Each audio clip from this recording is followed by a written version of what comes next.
Mr. President Sarkozy, you know that in France, the presence of Barack Obama and what he's done in terms of breaking the barriers in the United States has sort of made a resurgent black consciousness movement here. The black people in France are very proud and very hopeful for their future. They also live, many of them, in poor situations, and you know you've had your own riots here and protests and disturbances in the banlieue and the cité. At one point, when we were covering those riots, when you were Interior Minister, you called the rioters scum. And I'm wondering whether you feel today, when you stand next to somebody you clearly admire so much and who has broken so many barriers, that you regret that term or that you wish you hadn't said it?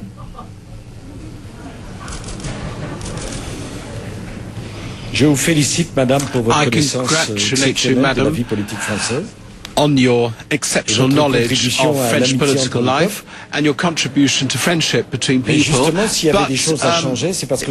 precisely, if there are things to change, it's because there were certain things that weren't right. And I'm very pleased, Madam, that you're speaking, Madam, in front of Barack about a situation that existed before I was President. And I believe that you were worried, Madam, in 2005 about what was happening in the United States. And you, in the United States, you know what it's like. And you knew what happened.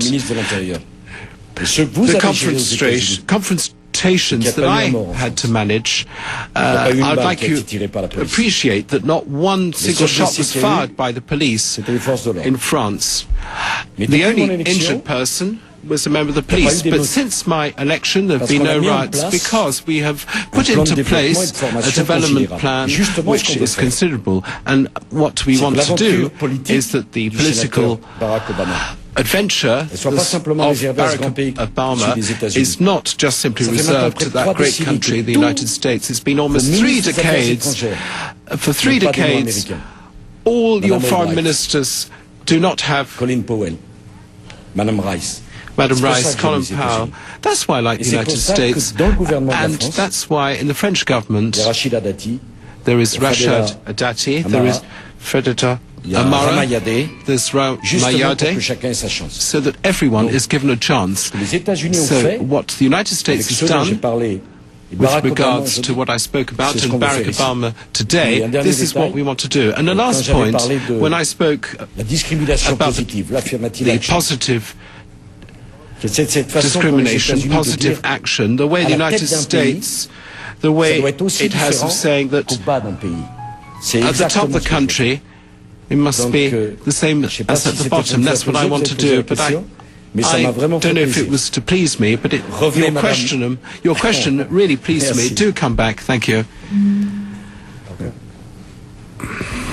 Monsieur le sénateur Benjamin Sportouche de l'AFP, le président de la République l'a rappelé, vous citez un engouement en France, incontestable, vous l'avez vu à votre arrivée. Ça n'avait pas beaucoup servi John Kerry en 2004. Est-ce qu'il n'est pas bon d'être aimé par les Français et les États-Unis? Est-ce que cela risque de vous desservir?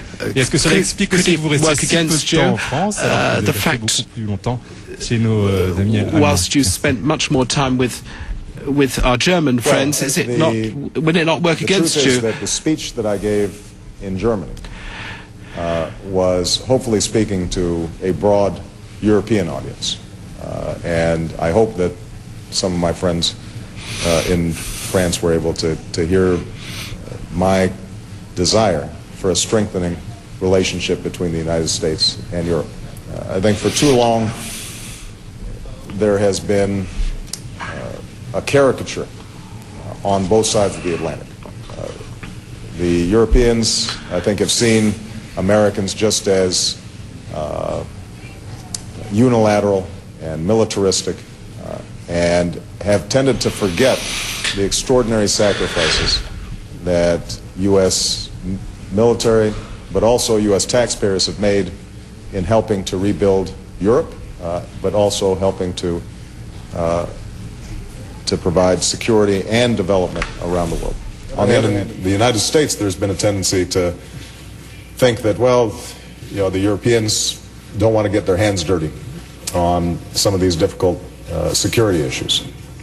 And they're always critical of America. And one of the wonderful things with President Sarkozy's presidency has been that he's broken, he's shattered many of those stereotypes. And I think reminded Americans of the long tradition of friendship between America and France, one that dates back to the founding of our country. As far as me spending time in Paris, I don't know anybody who doesn't want to spend more time in Paris. So it really just had to do with the fact that the way our schedule was structured, I've been gone a very long time. It's unusual for a presidential campaign candidate to be out of the country for more than a week. And so I think we've just had to abbreviate these last meetings. But I assure you that I look forward to coming back and spending much time here. And finally, one aspect of your question that I think needs to be addressed. I think the average American has enormous fondness for the French people. And I think people in France and people throughout Europe should not underestimate how much interest there is in America in seeing the transatlantic relationship improving. I think the American voter understands that problems like climate change or energy or terrorism cannot be solved by any one country alone. That it has to be a group effort. And that's why establishing and strengthening the kinds of partnerships that we've discussed is so important.